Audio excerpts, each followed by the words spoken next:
Hi, my name is Melissa Patterson. I'm a lead Raven of a Portland Corps, and I'm a co-founder of the organization.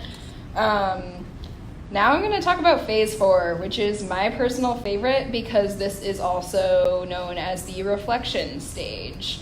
So you can start by being introspective about, your operation. What went well, what didn't go well, what you would change in the future, and what you would recommend to other people who want to try out the type of activism that you just tried. Right there, thank you. And so then, really fun part, you can develop a resource that is super creative. Once you really think critically about what went well and what didn't go well, the resource you could create can be like a creative piece of art, or it can be like a blog or a vlog. It can be essentially any form of educational material for other Ravens to use when they want to try a similar operation to yours. That's one of the coolest things about the Raven Corps, is that we designed it so that young activists create resources for other young activists who are interested in the same type of activism. So this is kind of the most important part of the 4 phases, because you are creating a resource for someone else like you who wants to try the same type of activism. So in regards to the topic that you chose, in a second here we're going to come up with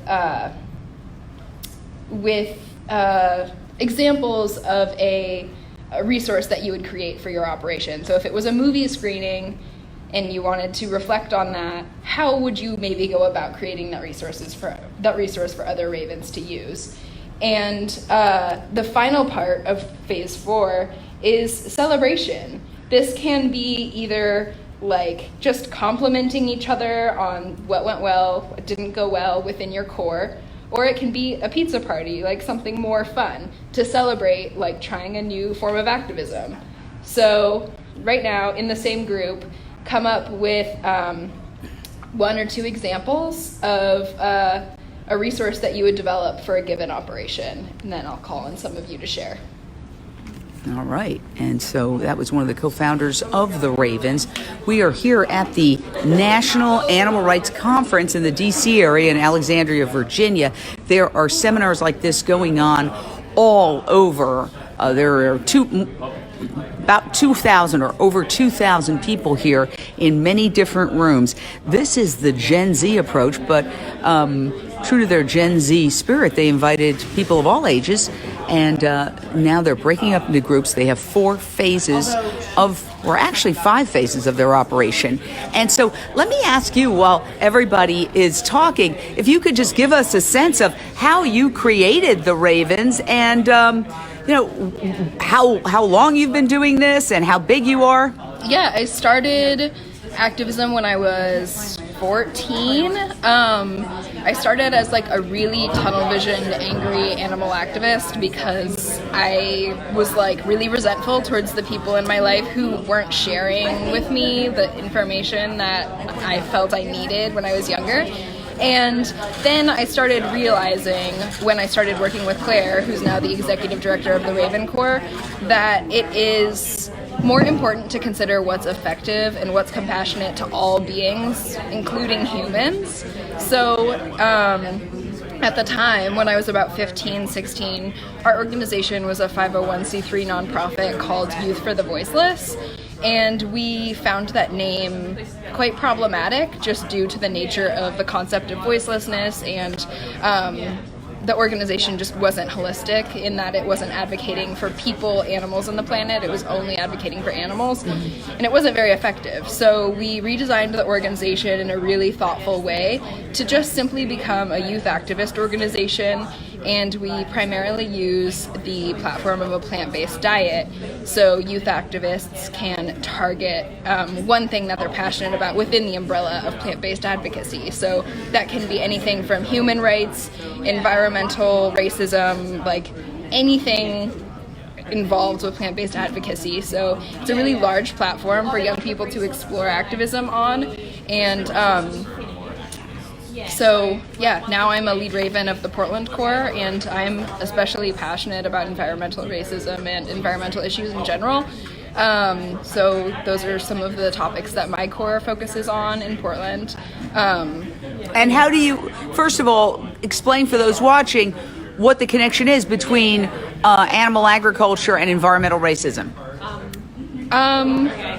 It's pretty complicated, but essentially there are many toxins and runoffs created by animal agriculture, and marginalized populations are often gentrified or essentially just put in places they can't leave that are toxic, or it's sometimes reversed, like a big corporation like an oil company, BP, will target a rural marginalized group of people who are all living in some rural place, all I don't know, a group of Mexican immigrants, for example, and they will just essentially be this is a good place to put this oil plant that's extremely destructive to your water and your resources. And of course we'll leave the private corporation out of it. BP is invited on any time,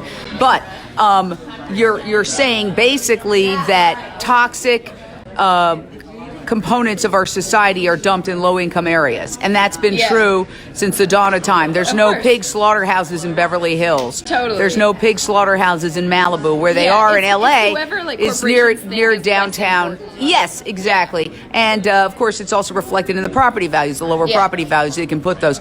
And then there's also the idea of the people who work at the slaughterhouses at the lowest end of the totem pole, where they don't really have choices about what jobs they're going to take.